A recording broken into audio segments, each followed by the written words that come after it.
Do I have an agenda, Valerie? A pretty straightforward agenda? Hang on, I got it.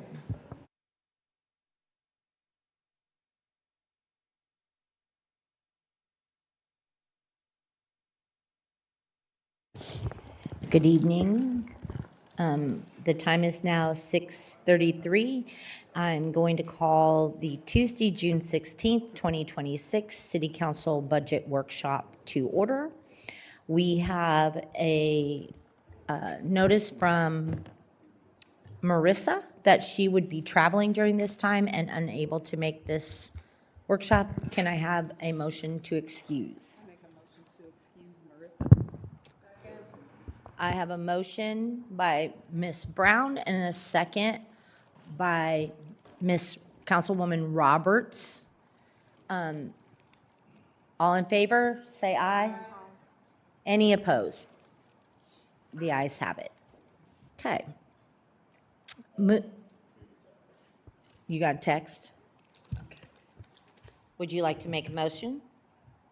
Or I guess we don't have to excuse her because she's coming. Okay, thank you. All right. 3, discussion direction on the FY27 general fund budget, the budget development philosophy, process, and timeline, city charter and property tax process and calculation, headwinds and tailwinds, general fund overview of FY26 end of year and FY27 base budget, FY27 projects for 5-year capital improvements program, CIP, the voter-approved propositions, the ARPA update, next budget planning workshop, July 21st, and council feedback and direction. Mr. Reed.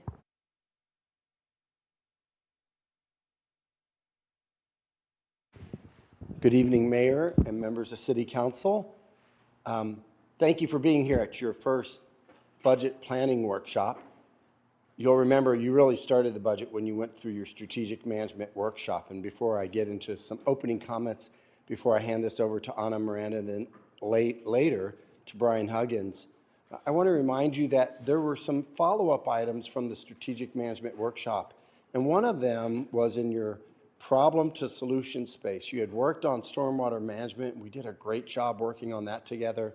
And so I want to remind you that in July, I intend on bringing back the growth and development problem to solution space so that we can further strengthen your strategic plan in making decisions about how we will focus our limited resources on the most important so that we can achieve a community in the next 5 and 10 years and beyond that reflects your vision. It takes that focus for us to be successful.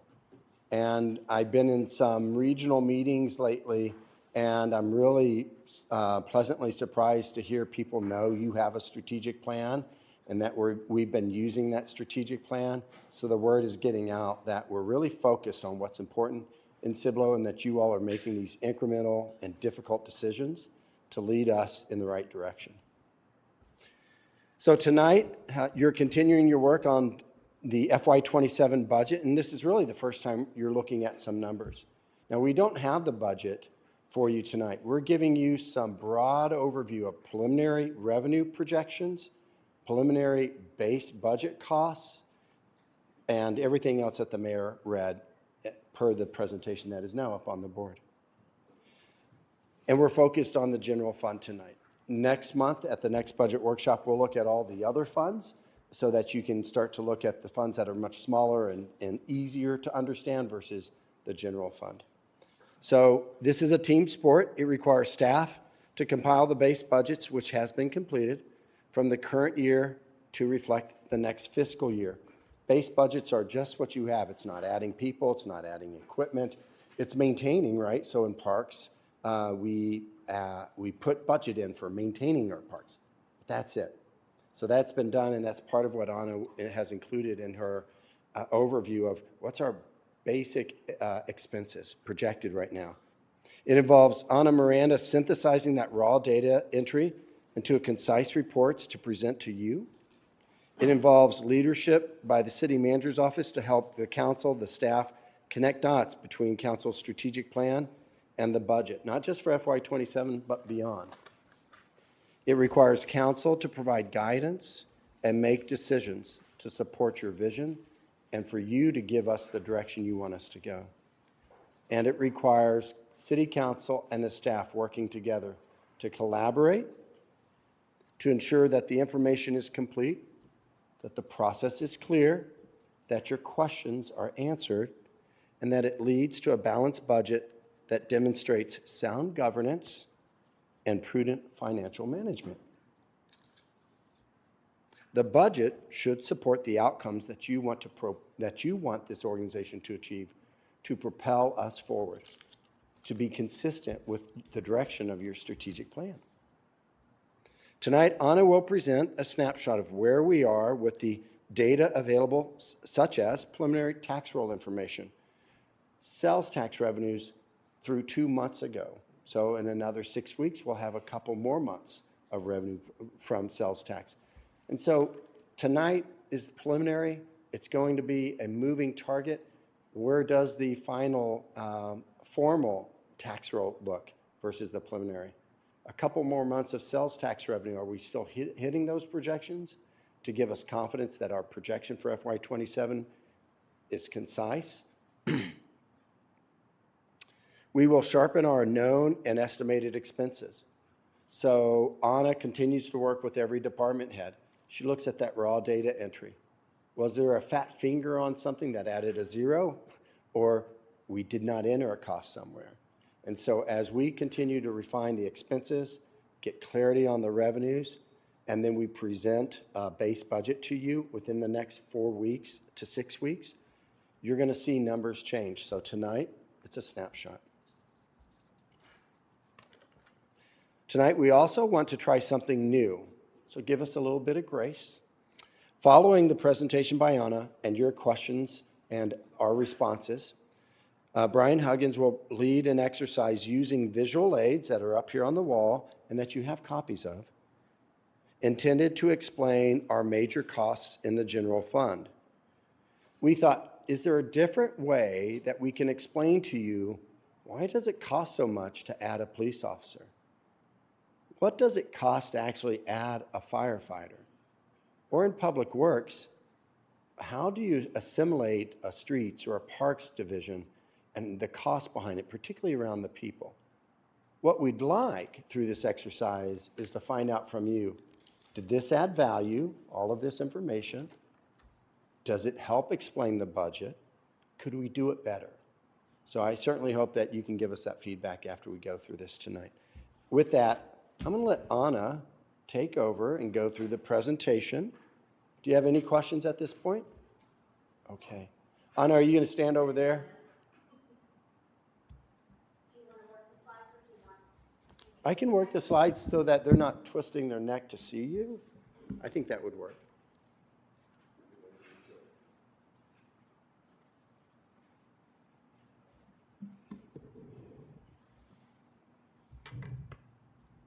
So the presentation tonight will cover some of the things we covered last week, which are our budget development, philosophy, process, and timeline, our city charter, and truth and taxation requirements, headwinds and tailwinds, general fund overview for fiscal year 26 end of year projections and fiscal year 27 preliminary projections. We'll cover fiscal year 27 projects for our 5-year CIP program, voter approved propositions, and you'll get an ARPA update. And we'll go over the agenda for the next planning workshop, which is July 21st. We'll be seeking your direction and feedback, which is on the next slide. Oh, I can do it here. Okay, so the questions we have for council tonight is, does city council have any questions on the budget process or the headwinds we're facing? Does city council have any questions about the general fund overview for the FY26 end of year or fiscal year 27 preliminary projections? Both are still preliminary, and as Mr. Reed indicated, a work in progress. Does city council have any questions about the mandatory increases for fiscal year 27 as presented? Does City Council support moving forward with the proposed fiscal year 27 list of CIP projects, which is different than the FY26 that we were talking about last Tuesday night? Does City Council have any questions on the ARPA funds update? And does City Council have any feedback on the next budget planning workshop? Do you want us to start asking now? No, ma'am.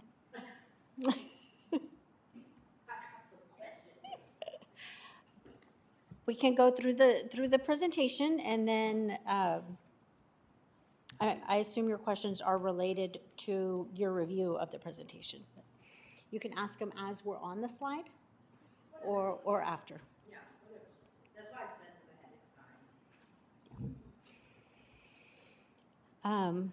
Reaching a balanced budget, of course, is our top priority for every fiscal cycle. It's not created in a vacuum, as Mr. Reed indicated. It's a collaboration between City Council and city staff.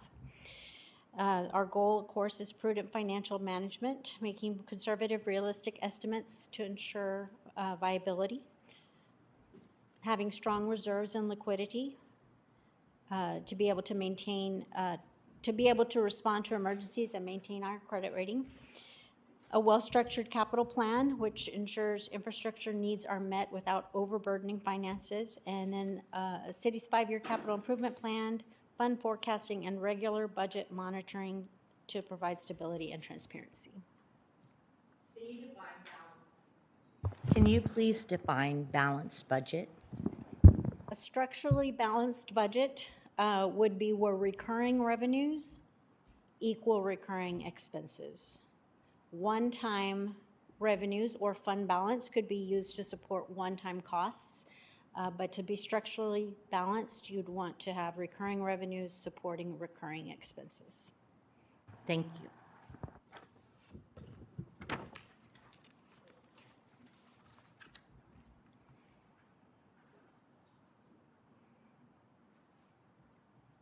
think sometimes this works and sometimes it doesn't. There we go. You have seen this before. We have not moved our star very much from the same point we saw last week, and that is we are reviewing the submissions from the departments, making sure they're accurate, as Mr. Reed said, make sure there's nothing missing that is just an oversight that the department didn't put in or an extra zero that they put in. We hope for those extra zeros at the end that we can reduce. But we're still in that process. I've met with a few departments, but not all of them at this point, so this is very preliminary. And can you say when the end of FY26 is, just so that we know we're a couple months out, right? We are a couple months out. September 30th is the end of our fiscal year, so when departments are projecting their fiscal year 26 balances, they have the data that we've already paid, all the invoices that have been submitted. They have expenses that are kind of crossing that line. They haven't been paid, but they know they've made them, and then planning for June through September. So 4 more months in our fiscal year.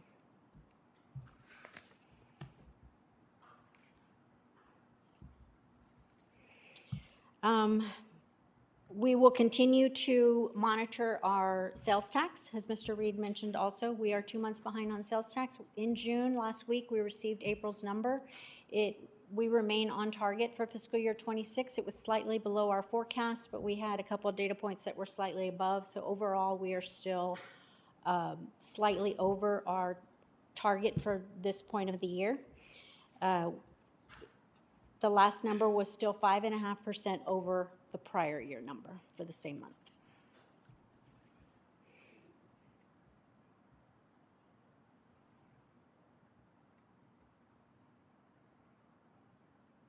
Okay, we'll go into our city charter requirements. What we do have up here are, I think I might have gone one slide over. We have requirements to follow under our city charter as well as local government code and Texas tax code. So Texas local government code 102 and Texas tax code section 26 as well as our city charter. Section 7.02 details when we have to get our budget to City Council. We plan on submitting it by August 11th this year. That is a regular Tuesday night meeting. And we'll name the date, time, and place of a public hearing on the budget on that evening. After holding the public hearings, we have to adopt a budget within 10 days of the beginning of our fiscal year, which is October 1st. On final adoption, the budget shall be in effect for the next coming year. And final adoption constitutes the official appropriation of funds for the year, and it's the basis for the official levy of property taxes to support that budget. And that is why we adopt a budget before a tax rate.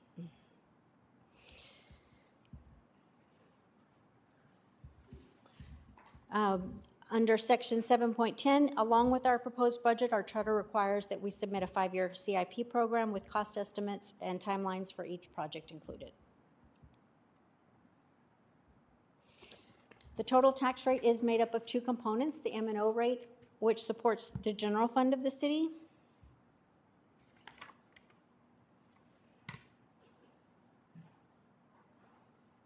Sorry about that. I skipped some slides, I think.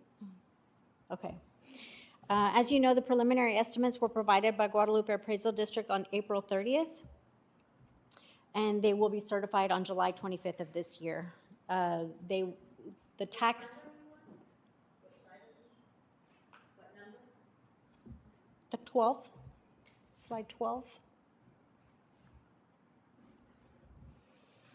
So we work with the tax office to prepare the truth in taxation forms, and that will give us our no new revenue rate and our voter approval rate. The no new revenue rate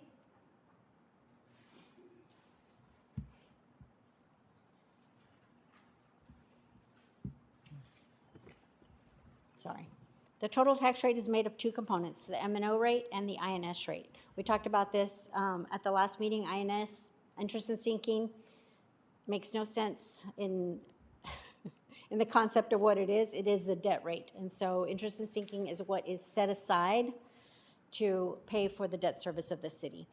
And the maintenance and operation rate is used to fund all of the city services in the general fund, which include public safety and public works primarily, as well as administrative support services.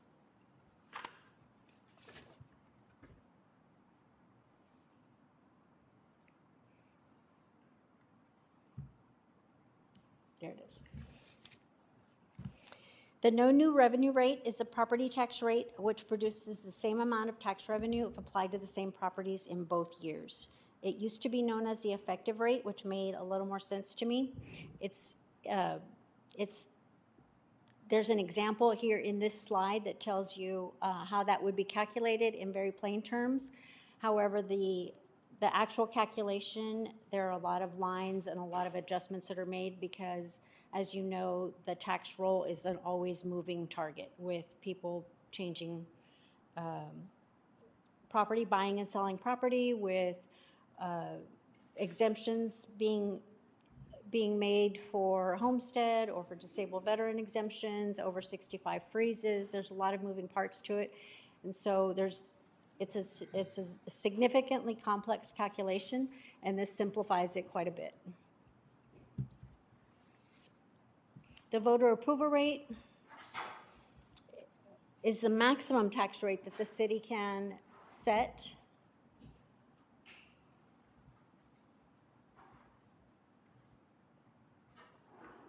This is not consistently working.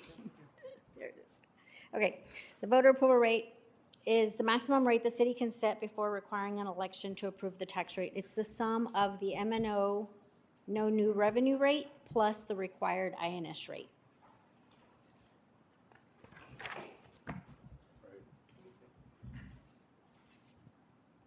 You did see this slide at the last council meeting. On June 9th, the appraisal district provides this information annually to us by April 30th. The 2026 preliminary value is expressed as a range of values. They do put a disclaimer on their notice that it's very preliminary. The preliminary value is discounted from the grand total on the tax rolls by 4 to 7% based on historical average from results of appraisal reviews on protested values. And they do note that that was 6.5% in the prior year. A third party assesses the industrial property in our area, which has been adjusted down by 15.9% for 2026.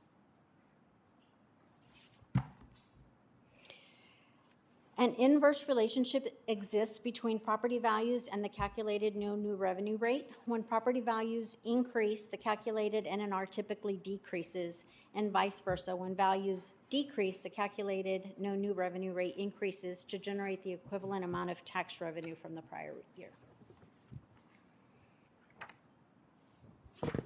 We did talk about headwinds and tailwinds at the last meeting. Do you mind if we just go over one quick definition of the no new revenue rate? So the no new revenue rate may or may not be an incremental increase, but it would be, it would basically keep the income that the city got level.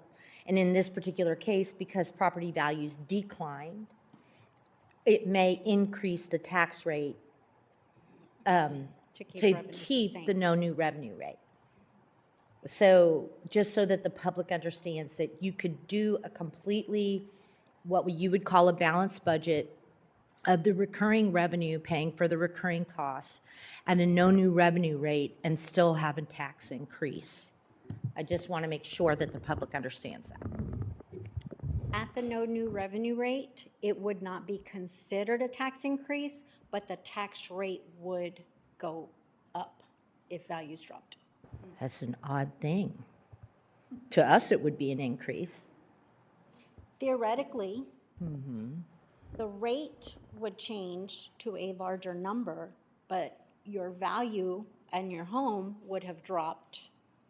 And so it may not be an actual cost increase to you, but it is a tax rate increase. Right. So, and it would vary for every property, right? Correct. Whether or not their property decreased or increased in value. Right. But it's part of what the government defines as a balanced budget. I won't read these slides. I won't read these slides. We did talk about the headwinds and the tailwinds at the last meeting, and they have not changed from the last time they were presented.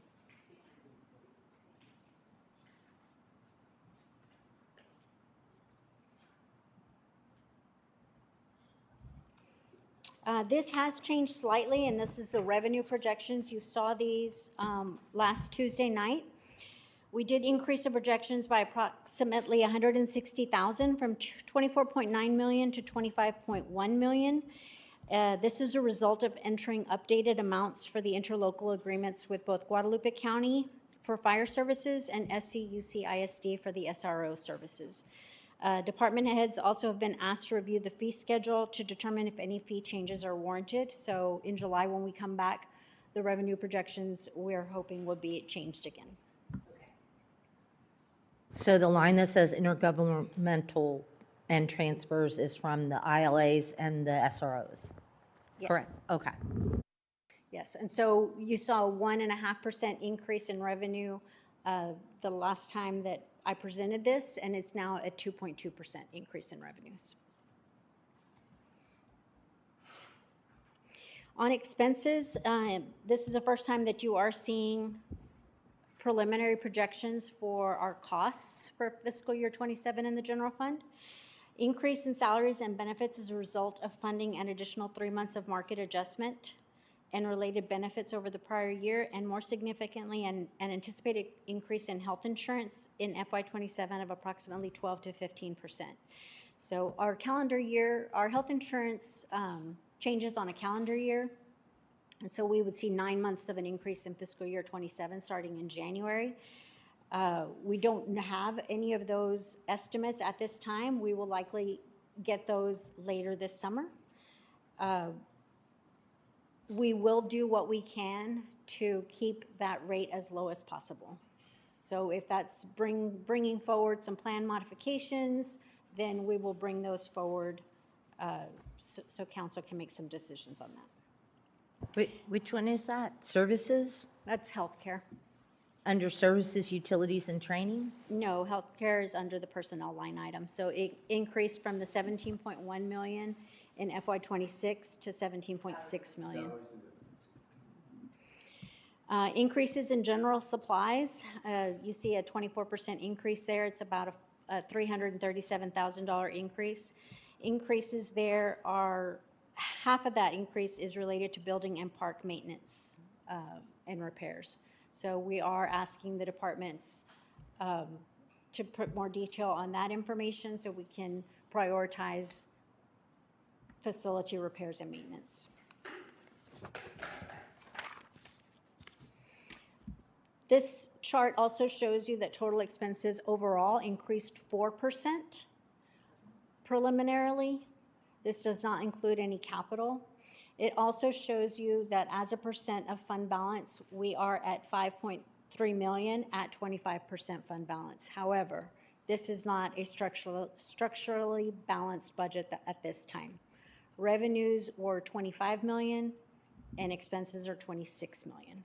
So it's $1 million difference where expenses are in excess of our revenues. Mandatory increases for fiscal year 27 of 800,000 include, again, mentioning the full year of COLA market adjustments that were incorporated as of January. That's 90,000. Our health insurance costs increase of 400,000, 446,000, which absorbs the impact of last year's increase that was higher than anticipated and this year's anticipated increase. Our interlocal agreements increased by 160,000 for EMS services. Guadalupe Appraisal District, at the time that I prepared this presentation, the increase was unknown and we included 25,000 in the budget. I did on June 15th receive a budget from the appraisal district. Was that yesterday? That was yesterday. And our share actually increased by 60,000 this year, so I will need to incorporate another 35,000 into the figures for our share of the appraisal district costs. Rising fuel costs, we all know about that. And then utilities, telecommunication costs are also increasing.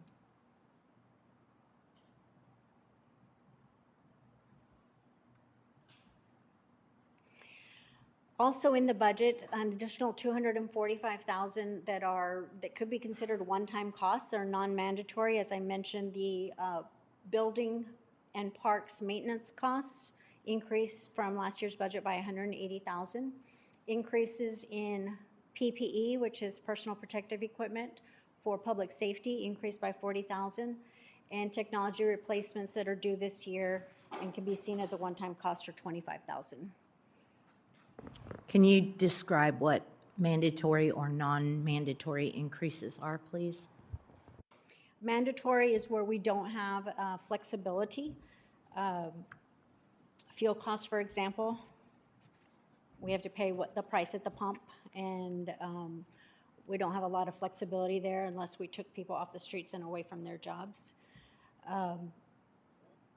Non-mandatory technology replacements, we could potentially delay them. So we do have more flexibility with the non-mandatory costs. We could delay the parks maintenance, facility maintenance. We could delay that, and there's just some additional flexibility there. So it's like the difference between increased expenses for necessary items versus an increased expense for something that you might not have to purchase. Like you could choose to purchase. You could choose to purchase it or do without it. Mm-hmm. Yes. Okay. And that's not to say that, like, for example, on the health insurance increase, what we're projecting at 446 is significant. Mandatory is just an odd word. Essential and non-essential makes more sense to me. Okay. But mandatory is just an odd way of saying And the PPE equipment that you have up there, I don't believe that's something that we should have asked our fire department or police to have to remove, considering last year, fire department was asked to remove quite a bit of their PPE equipment that they were requesting. So we need to also kind of consider that for their safety purposes.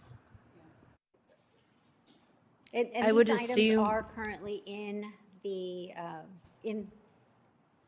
in their requests. Okay, So well- they have well- not been removed. Then what is the increased building parks maintenance cost? $180,000? Because what does that consist of? Margarita, where is she? That is something that Russell's actually compiling a list for us. We talked about that a little today, and there's some very specific items like irrigation at the sports complex. There's a big repair needed at that facility. He's going to get me detail on exactly what those are so that we can prioritize them. We can see what can be delayed or funded through another capital program. We're working on getting that information. And so the PPE, what department is that? All departments? It's fire and police. It's public safety departments. I would And you say can they see, I wouldn't mean, be PPE. this information is going to be really helpful when you see what bunker gear costs and what, police equipment, safety equipment costs. But it's just an increase from the prior year. So we will ask them if there's a special need for this item. Is this trying to be a catch-up provision, or if this is something that could be spread out over a couple of years instead of all in FY27? Could we do 20,000 increase in 27 and a 20,000 increase in 28? So we'll ask those questions as we go through their budgets. Okay. You got it?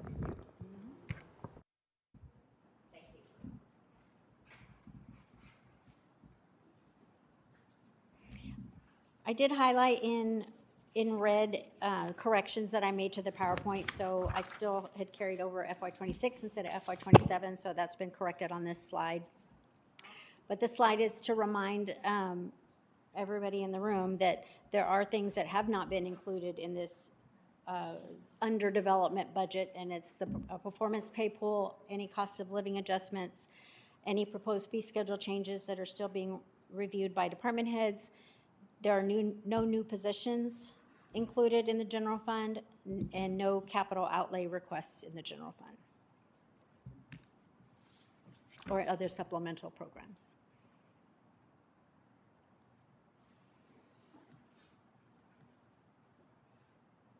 Okay. I just like this because it's a really cool slide. It is a pie chart. Uh-oh.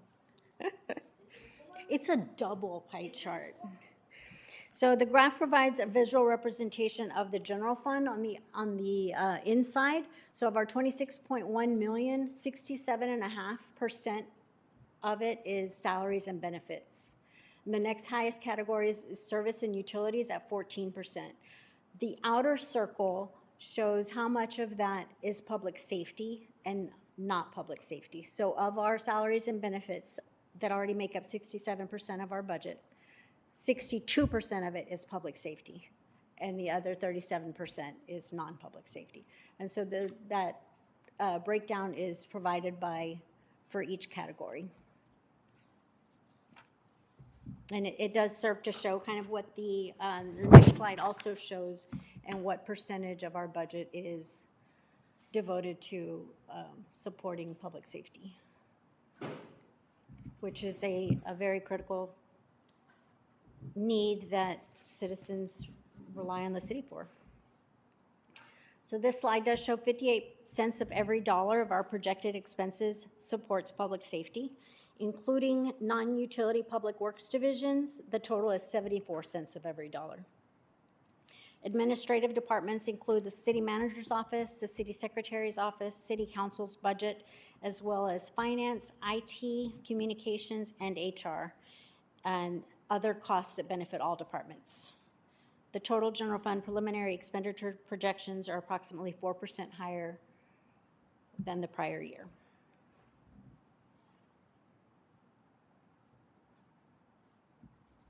I think what happens is I have to have the mouse inside to be able to move it. Okay, 5-year capital program.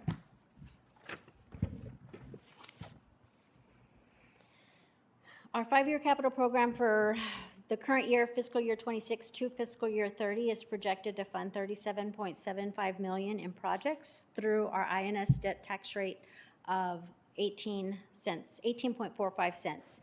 It's down approximately 3 million from our last calculation, and that's as a result of our decreased assessed values. The plan is to issue debt of $4.5 million in the current year, and in fiscal year 27, issue $3.385 million for the FM 1103 Phase 2 participation contribution due to TxDOT. And I don't think we have a lot of flexibility with that. Council did approve an agreement with TxDOT, and that payment will be due in fiscal year 27. We do have some flexibility in later years. The 5-year program includes projects to be undertaken in fiscal year 28, 29, and 30. This information was shared with City Council on March 28th at the Strategic Management Workshop. There is $10 million in available capacity in fiscal year 29 for new capital projects that would be funded by tax-supported debt within our current rate. Anna, can I ask you a question about that? On the previous slide where it talked about the debt capacity and the different fiscal years, why does fiscal year 29 say 16.165 million versus 10? Well, it is 16 available, but in fiscal year 29, we've already included 5 million for Weidner Road construction and public works equipment to include a motor grader and a steel wheel roller, and $500,000 for parks. And so of the 16.2 million, 6 million approximately has already been put on that schedule for that year. That can be adjusted by City Council. So the prior year in fiscal year 28, the 6.955 million, how does that factor in as far as capacity? The projects that are already shown there, Weidner Road construction, reconstruction phase 1, and the Main Street crosswalk, I see. as well as parks, take up the capacity of 6.9 million, almost 7 million there. So we had done the work to put these projects in years based on the capacity that we had, but we will be meeting with the City Council subcommittee, the CIP subcommittee, to align these with City Council's vision. So on this projects isn't- can be shifted or moved or added to fiscal year 29. I'm sorry, did you have? And these are the general obligation bonds? These are certificates of obligation, not voter-approved debt, but the debt that we can support with our INS tax rate, assuming that values increase 3% a year. So this is FY 28 would be the debt that we could take on after Prop A and Prop B are funded? Yes, without raising the tax rate from what we told the voters we would raise with Prop A and Prop B. But go ahead. Mayor, I think I understand your question.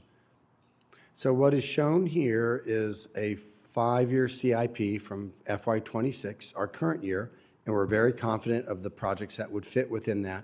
Council gave us direction, don't issue those COs until we can bring this back to you after we receive the official tax assessment roll for this tax year. So knowing that there's a little flexibility that may happen there. That will maintain our current INS tax rate of 18.45. So Anna works with Specialized Public Finance, Victor Quiroga? Quiroga, yeah. Okay. Every year, Victor is our specialist. He has every debt issuance that the city has, its payment schedule, and he models that for us. Anna works closely with him. That being said, when she provided him our new preliminary tax assessment valuations, he reran it, and that's why the total debt capacity went down.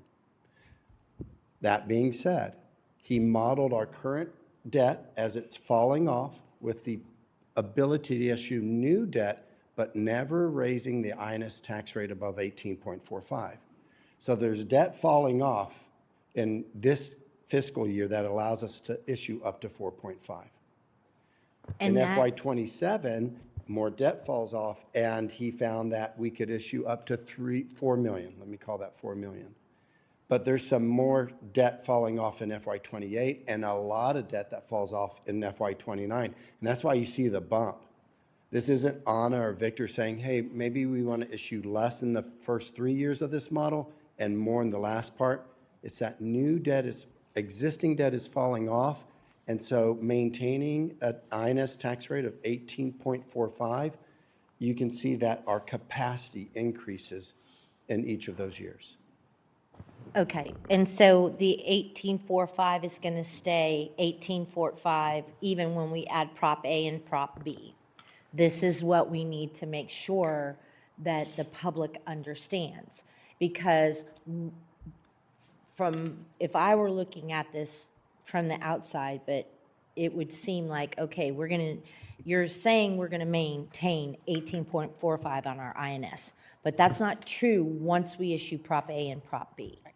And so I think that we need to be very clear with what this looks like so that we are as transparent as possible, because our INS rate is going to increase because the voters asked for passed Prop A and Prop B and said that they would support that project while still having to go on and do these kinds of debts for the other things that we need. And so that needs to be kind of clear. This is one kind of bond, but Prop A and Prop B are going to increase INS. Yes, ma'am.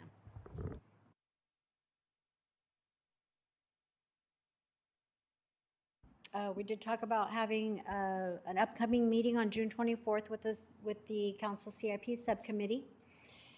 And we'll work with them to fill in any gaps or move any projects around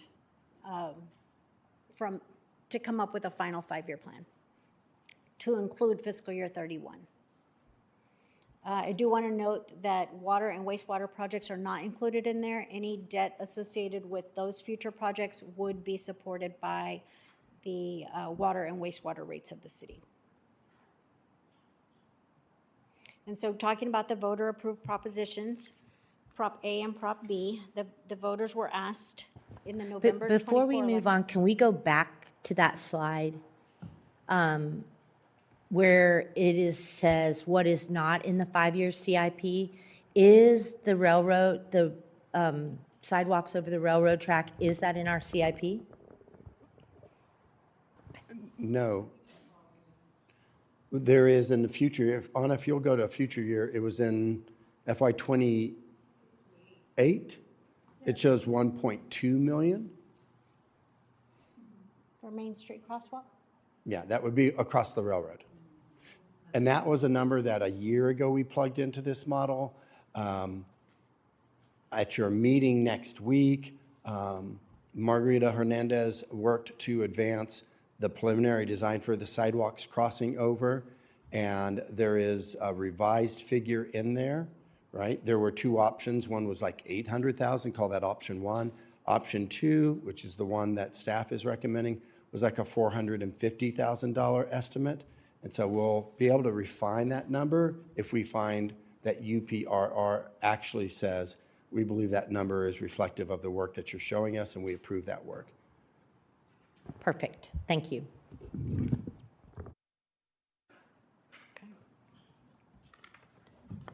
So in November of '24, these two propositions did go to the voters. Prop A for $9 million and Prop B for $17 million. $2 million was issued in 2025 to begin design and land acquisition on the projects. Remaining $24 million is anticipated to be issued early in calendar year '27, so it will not impact the fiscal year '27 INS rate, but it will impact the fiscal year '28 tax rate. That tax impact was communicated to the voters to be 3.16 cents on the INS rate. And it passed by a margin of 63%, at least 63%, a little less for Prop B than Prop A. but not significantly different. Anna, can you go back to the other slide and show again what the bond was given, the rate that the bond was given over the INS rate? That. So Prop A was 1.09 and Prop B 2.07. 2.07, so total of 3.16, 3.16. And C failed. C passed, and it was effective that year for 2024 at 2.2 cents. And Oh, when rate we impact. went from 49 cents to 51 cents.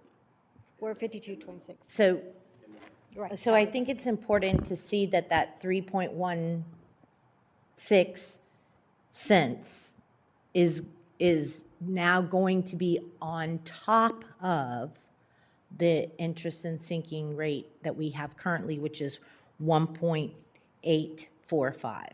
18.45 cents. Yes. So, Mayor, I think what you're saying is that because of that increase, it's going to require more from our city tax rate, leaving less in For the our M&O. M&O. So that difference that you have up there of 0.0315 is the difference between the 1845 to the new 2160. So then it would impact our city's tax rate, or depending on the values, what they come in at that particular, in those particular years. But future councils are going to have to contend with that increase in INS and what they decide to do with that tax rate. So it's good to see the impact of bonds in the future and how they stack up in the INS, and to see how that affects the M&O. I think these in particular, one thing we haven't had the discussion of is the operation cost for the new facilities. The people, the boots on the ground, the equipment, all of that, that is also going to affect M&O in the future. So we haven't had that discussion yet, but just for the rest of council to kind of understand where we're headed in these discussions, because it's important to think ahead. So do you want to respond first? I do want to just clarify that an increase in the INS rate should not affect your M&O rate. So we still have the ability, the state allows us to calculate our NNR rate and our voter approval tax rate to be 3.5% higher on the M&O side. And then you add your INS rate to that. to But the come up with your taxpayer total. doesn't see it like that. The rate, the property owner sees one tax bill. They don't see the difference between the INS and the M&O. And so that's one of the things that we have to explain to them, is that if you basically approved this budget increase or this tax increase, this percentage of it, which in this case would be 316, going from 1845 to 2161 in INS. Right. That is the choice that was given to the voters and they made, because we're going to get ready to talk about the M&O and the NNR. So I think keeping the INS as clean and as it does get mashed together, and what Norma is saying is right, because the taxing percentage, the overall percentage, is what we're going to pull out of the county. And so making that clear at this stage is important, because one section of it will be sectioned off for the interest and the depreciation of the balance, and then the other will be for operations, because you're going to have some problems evidently in operations. Or like the royal you. The what? The royal you, not you. Royal U. Okay, so this does show the debt model with the general obligation bonds issued. So the GO bonds are issued, are in the first column, column F, and are blue in color at the top.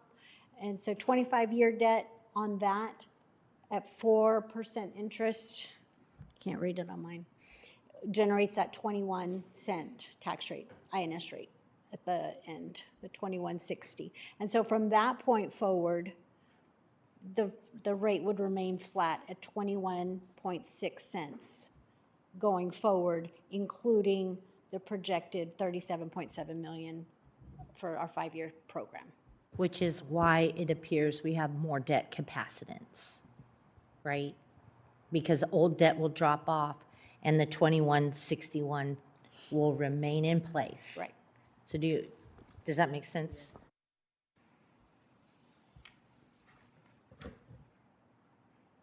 Anna, one last comment. At the end of the 25 years, and I refer to the payments on the two facilities as the mortgage we're taking out, the 3.15 cent INS rate stops, right?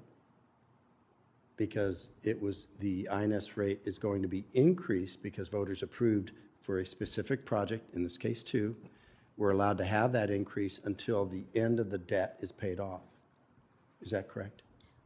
Right, and you can see that the rate does decrease because we've only planned for 5 years of debt. So after 5 years, can't read it. After about 6 or 7 years, the rate drops from 2160 to 1974. So it gives us a little bit of capacity. In 1965 and 1950, as debt drops off, our tax rate will lower. And then it's up to council whether or not to maintain that INS rate at 2160 going forward, and then dropping it to 1845 in the 26th year. And it automatically does that because it's prorating out the percentage over the old debt that this is going to allow to pay those bills off. Well, I think also we need to forecast that with these new facilities being built in the next 7 years and in operations, you have more equipment, more fleet, you have a new fire truck for the new fire station, more uniform, the cost of all of that and the renewal of all that. So this is a great projection model for now, but we're going to be issuing more certificate of obligations that's still going to impact that INS rate in the future, so it's not going to go down as much. It's not going to go down to this, what you're saying. It's not going to reflect accurately. Wait, because I think it is because she's saying this is projecting out all the CIP Well, things. it's projecting out for 5 years. only 5.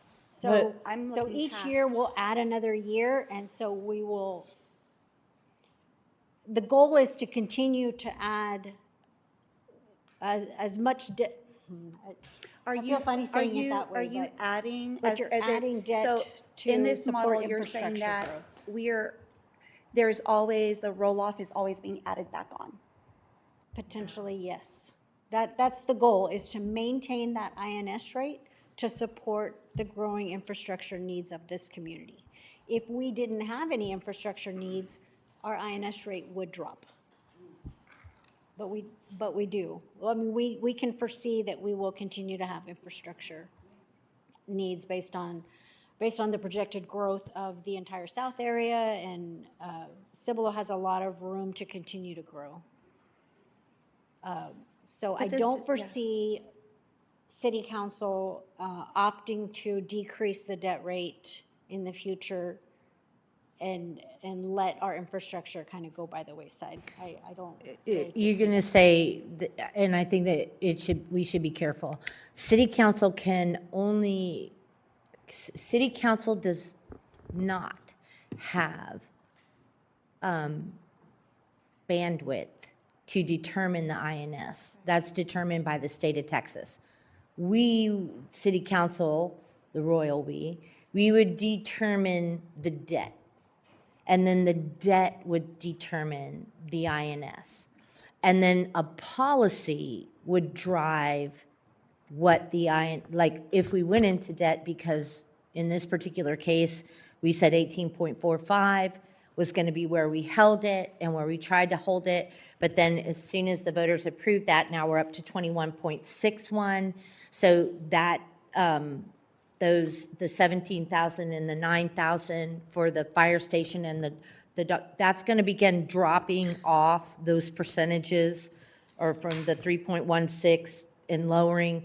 But you're saying you want to keep the 18.45 as a policy for us to continue to keep debt within that percentage of taxation or levy, given the fact that our property rolls, our ad valorem tax roll would support that, right? Well, I don't think I'm saying 18.45 because after we issue the GOs, it'll be 21.6. And so the 21.6 is what we would want to maintain for a number of years. But after that. Until we pay off that debt. But that is council's prerogative to, if you want to see the INS rate reduced, we would slow down on issuing debt. That is That's a how policy you decision decrease that your you would- INS rate. That is the only way to decrease your INS, is to decrease your debt. That's right. I Or just- increase your values. So the more economic development we have, You know, that beyond is a this very 3% positive growth. outlook, Anna, and I like that one. Increase your values. the 3% assumption, we had been for many years above that consistently, 6%, 8%, 10% growth. It has kind of stalled after the increased values during the pandemic and then an adjustment in the market after that. We're seeing very flat values. I can't foretell the future, and I know we have economic development projects in progress, but as values increase by more than 3%, our debt capacity would increase too, or we could lower our INS rate. Yeah, but I mean, for basic folks at home, the way that you lower your INS, your interest in sinking, is to not take out debt. But the voters said, we are taking debt. Yes. We're taking 17 million and we're taking 9 million. And that was because we respect what the voters said and that those items are going to go into our INS.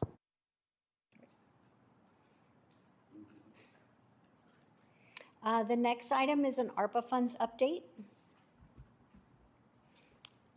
As you know, we did fully obligate funds as required by 12/31/2024, and they must be liquidated by 12/31/2026, which is about 6 months away. As of April 30th, 96% had been expended, with a little over 4% encumbered on 4 remaining projects. I did want to provide a list of all the projects that have been completed with these funds, but we won't go through each one. This is for you to have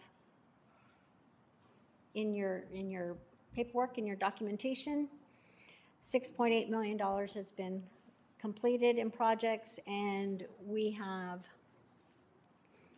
$893,000 in projects remaining, of which $563,000 has been expended and $330,000 is still encumbered.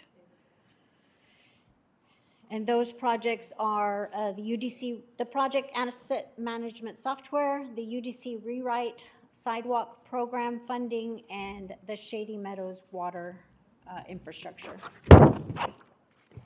Say that again? The ARPA projects in progress? They are not quite completed yet. These are the 4 remaining projects that are being completed. So is the UDC rewrite going to be finished by December 31st of 26? Yes. Okay. They are on a timeline to get that completed by 12/31. For all of these. And I think Shady Meadows is almost completed. I believe we refer to that in the city manager's CIP updates that SAFE provides me as FM 78 water line extension. Yeah, so I don't call it Shady Meadows. The Shady Meadows is the FM 78 water line extension that I report to you each council meeting. That is a better name than what we have. You're right.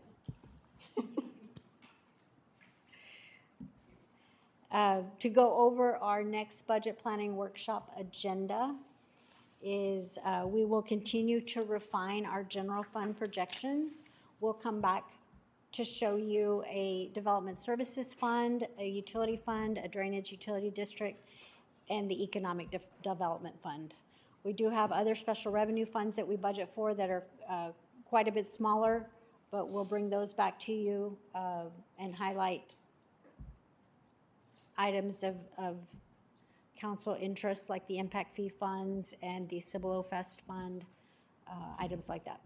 So that is July 21st, and that concludes the presentation that I'm making.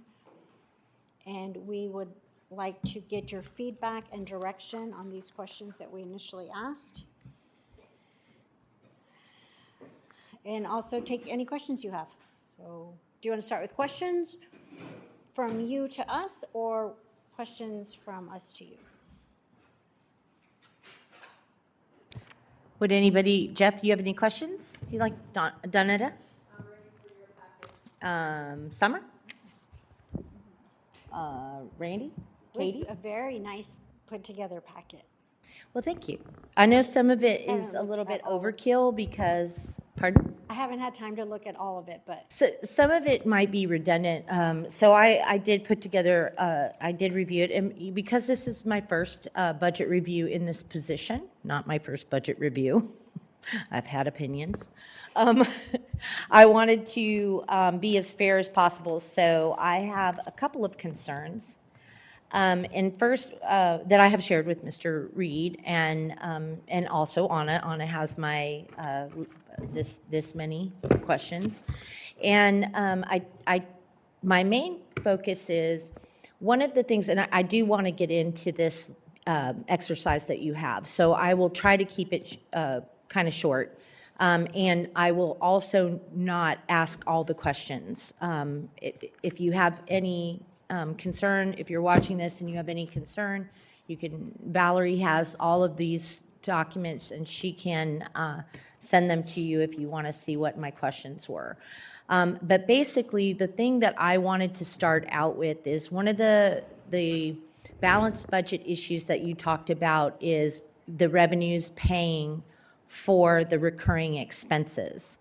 And so one of the ways that I would like to see this done, and I've made this request of Mr. Reed, is I would like to see the no new revenue fund and everything done as last year's budget to the no new revenue fund with your projected expenses, because it will show a deficit. And in those areas that it shows a deficit, then we can tell what percentage of the budget is not supported by the revenue because of the decline in the revenue amount or the insufficient increase, I should say, in the revenue amount to cover the increase in expenses within the budgeted amount. Then each and every item that comes after that, we can evaluate based on the percentage of impact that it has from what we had to what we need to go to, or if there is a way to stay within the no new revenue fund and function as we did last year, and then add to it, because we are going to be needing to add firefighters and we are going to be needing to add police officers. I know for a fact that we have a shortage at Fire Station 3 of folks, 4 people, and we have an upcoming requirement of 12 additional firefighters minimum for Station 4 to open. And we have a number of police officers that we need to increase for our staffing to decrease the amount of overtime in that department. And so those numbers need to be very available to people because we are going to be behind in getting the staffing needs met for emergency or first responders. Did you want to say something? I just wanted clarity based on your request. To be clear, you want a proposed budget at the NNR rate with the proposed expenses as they were supposed to be through September 30th, not with any additional funding request or staff requests. Right. As per the presentation, you just want the NNR with what staff brought with the proposed expenses to September the 30th per Yes. the adopted budget Yeah, of because, 2026. Okay. because the budget, the bid for the increase in the 443,000 is preliminary, right? We don't know. You haven't gone out to get your secondary health care, health insurance bids. So that's why I want it done separate outside with the expenses that we did have with projected increases in cost instead of just rolling it into the VAT, right? Because otherwise it just doesn't, it's budgeting, non-budgeting. So that is what I would like to see. To me, it's not a budget if you just say, oh, here's the things that we need to cover. And so here's the VAT. Here's the top of the ceiling of what the voter approved requirement is this number, and we're just going to build the budget to that number. I don't think that's sufficient for the public. I want to build it at the no new revenue rate, and then we will add to it. And you can say, this percentage of increase in the expenditures is this, right? Whatever the increase in the gas is this percentage. The increase in all the line item things that you know, that you had them listed out. These things would increase it to this rate. And then we can go on from there. So that way it just doesn't look like year over year out over year. We're not, this is the second year that we weren't able to do the no new revenue rate and sustain, correct? Allegedly. Yeah. Mayor, I'm not sure I understood your statement. In each of the budgets since I've been here, the council has approved the VATR. In the year in which the voters approved the proposition for public safety, that increased the tax rate, but had that failed, the budget would have reverted to the VATR. So I'd like to say that every year here, it's been the VATR that council has approved. In the first two budget cycles, FY22, FY23, and FY24, our assessed values were going up, so the tax rate was going down, but it was a tax increase because we approved it at the VATR. In FY25 and FY26, we still approved at the VATR. So I just wanted to say it I'm wasn't not just the saying last 2 that years. council wouldn't end up at the VATR, right, at the VATR. I'm not saying that at all. That's council's choice. But from a standpoint of the public looking at how you're building the budget, it needs to start at the NNR and then build up. And that way you can demonstrate each step of the way what you're adding in to get to the VATR. That's council's decision, and it's solely on them. But in order for clarity, I would like to see it starting at the NNR. Does anybody have anything to say about that? I like it. Yep. Okay, thank you. And if you want to do your thing now, I'm super excited. Yeah. Any other questions, or we're going to move on to the thing?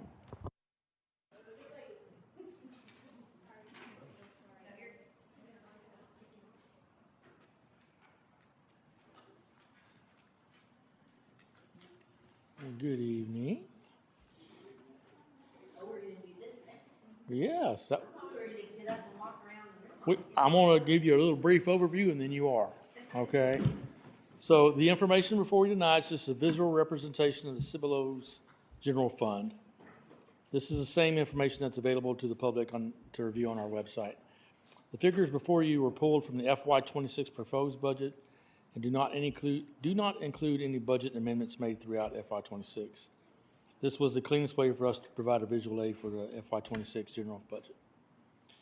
In addition to the information pulled directly from the budget book, you'll see several infographics created by some of our departments funded by the general fund.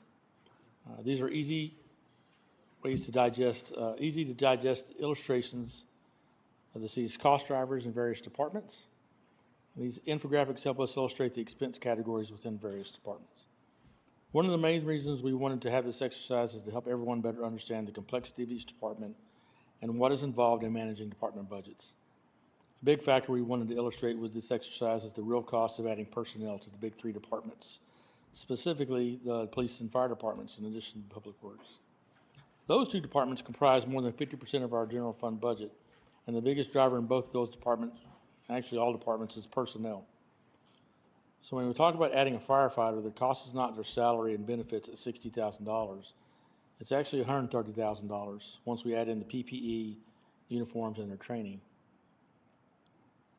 And for the PD, the cost isn't $68,000 for a new officer, it's $140,000 annually, once we add in the vehicle and the radio service and training and other equipment. And the initial cost to outfit a police officer with all their assigned equipment is $25,000. We all know it's expensive to hire and retain police officers and firefighters. We wanted to get a better understanding of what those real costs of doing business are.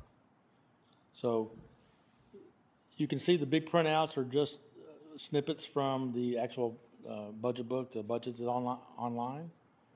We wanted to give you the infographics so that you could say, you know, looking at these budget line items, what's really involved in salaries, what's really involved in PPE, what's really involved in training. And so we had all the different departments kind of, especially the big three, print out infographics for you to look at, to kind of get that information and see what those costs are, so that you can better understand how we take the funding that we get within the general fund and use it on an annual basis. So we have Public Works here, Fire here, Police Department here. On the back wall, you'll have all the other departments. We don't have as many infographics for them because we really wanted y'all to kind of see what it takes with the big three for now.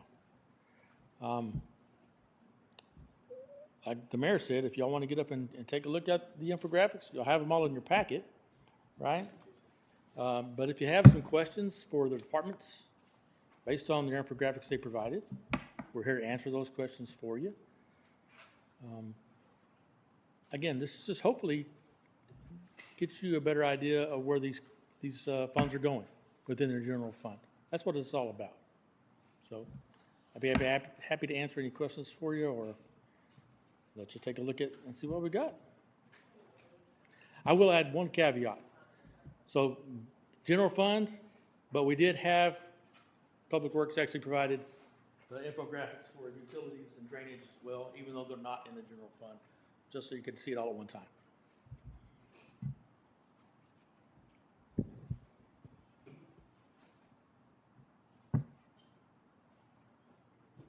Yeah, go for it.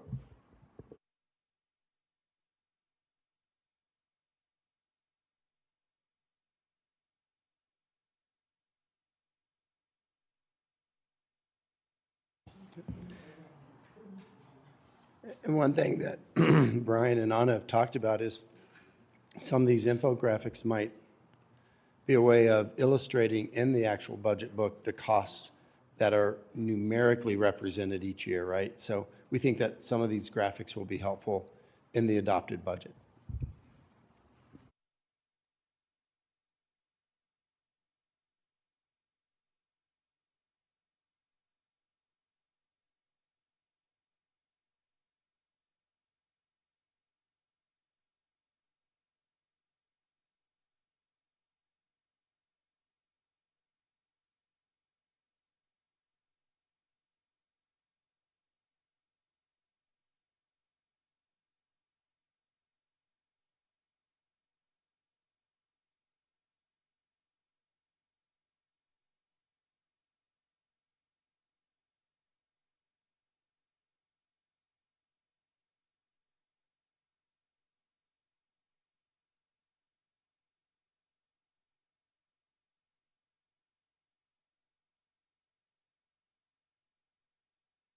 So now are we supposed to walk around?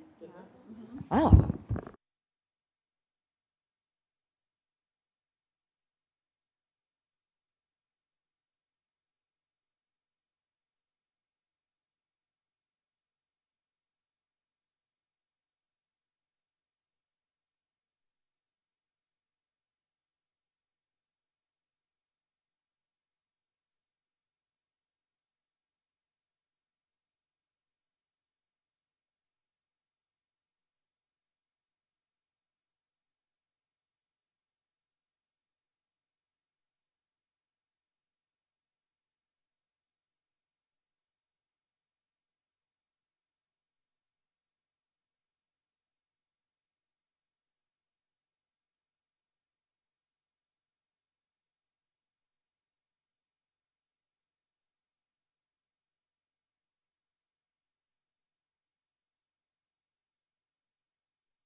I would like to say that we will all come back to the table in 5 minutes, so finish up asking your questions. We'll be back to the tables at 9:27, 9:26?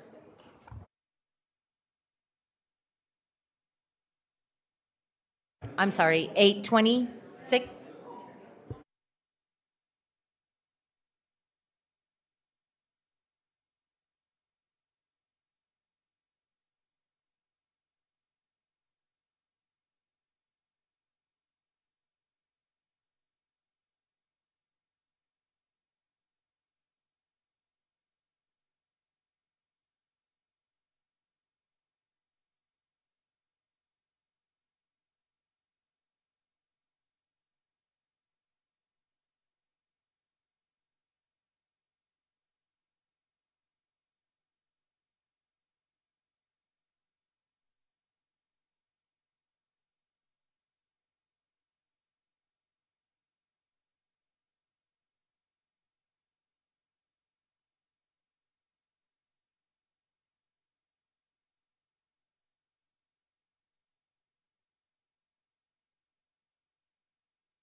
All right, if you have to go to the little girls' room or boys' room, let's go ahead and do that now so that we can get back together in 1 minute.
All right, everybody, come on back and let's get back to business.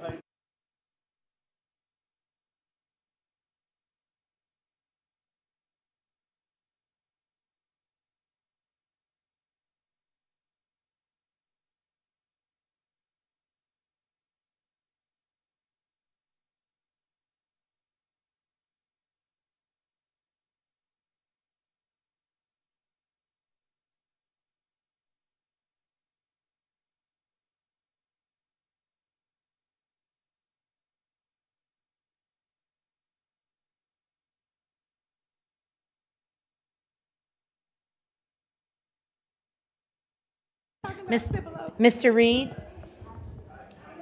Ms. Roberts, I'm sorry. You ready to start back?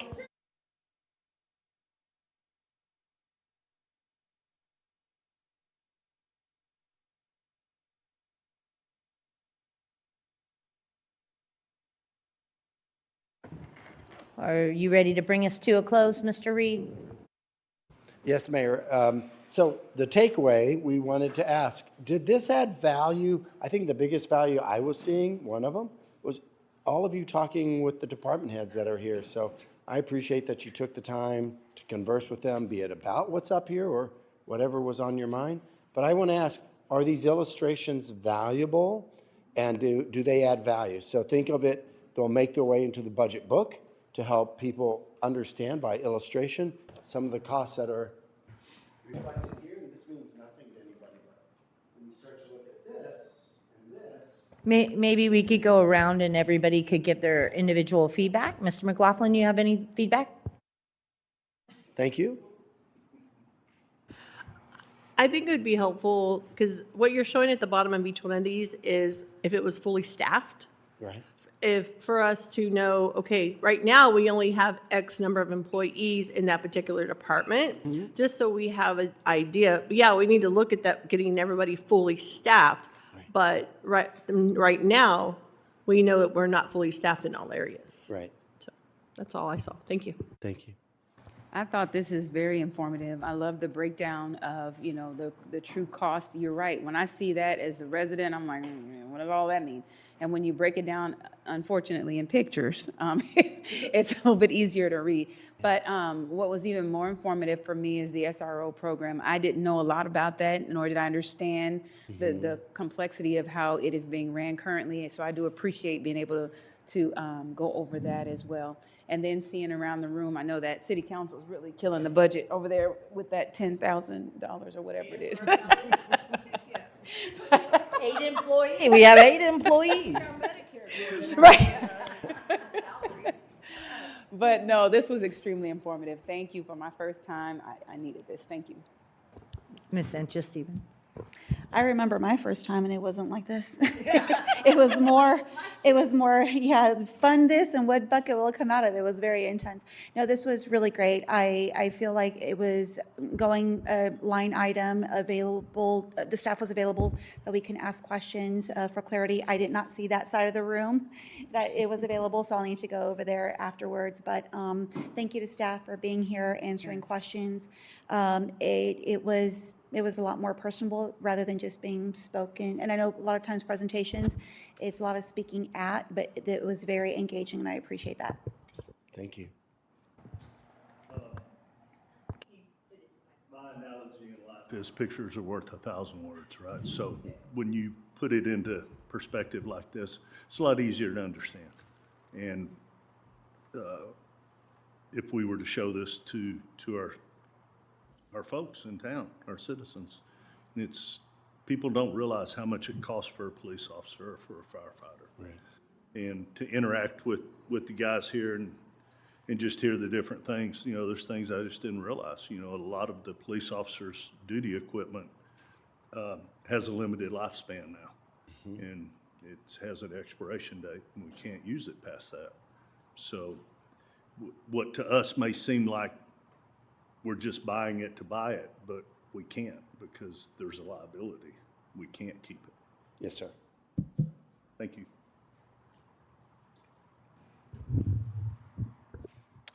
It was good. There was a lot of information. I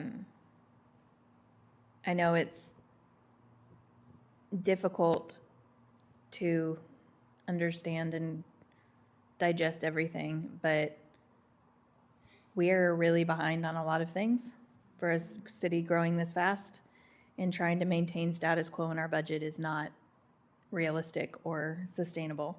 So kind of seeing what needs to be fixed for the stuff that we haven't maintained in the past because Cibolo grew so fast and nobody was prepared to maintain those things. And then looking forward for what else will need to be maintained coming up so that it doesn't get to a point where we're pulling out entire roads where right now we could resurface them. So Right. it's just a lot. Thank you. So I want to give all the, Mayor. you I go. would like to say this. There's a couple of things I'd like to say. I do not believe we are behind.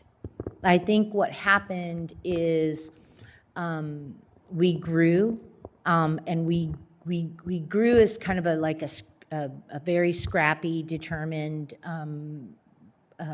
city where we have had a good amount of dedicated folks working.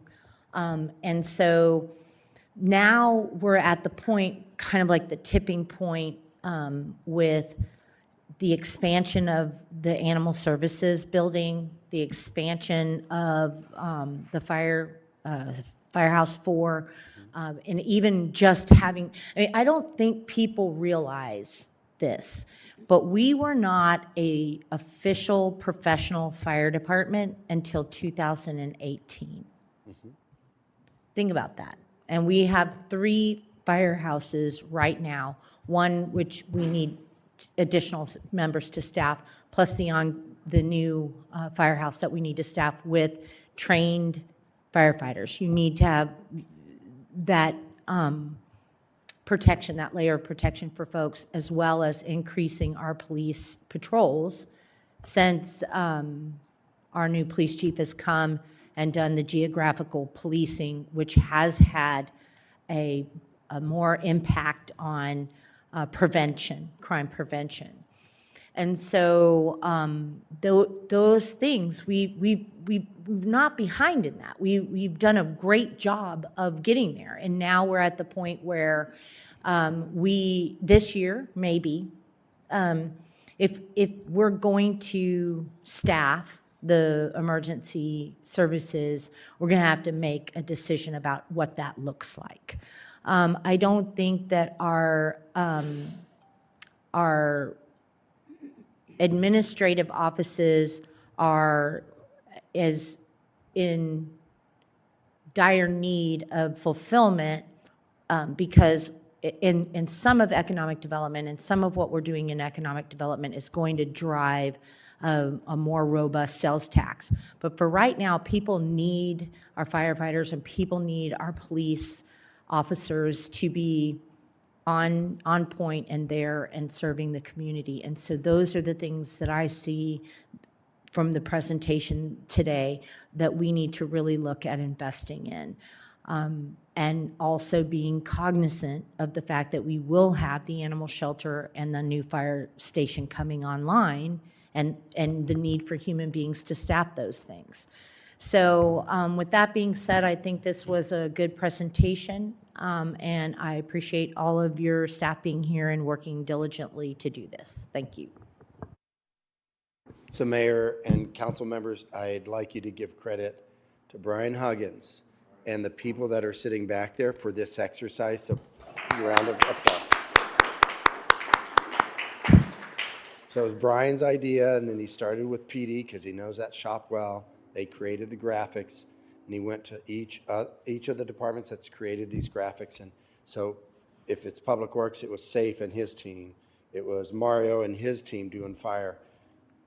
Chief Andres and his team doing PD. Elizabeth with her PPD. I love those graphics over there. Information Services, that was Tracy and his team. So I appreciate the effort. We're going to complete that for the other departments as well. So thank you all for the heavy lift to get us here tonight. Mayor, I have no other comments. All right, we ready to? I make a motion to adjourn. Valerie, did you get that? Wayne, we need to hustle.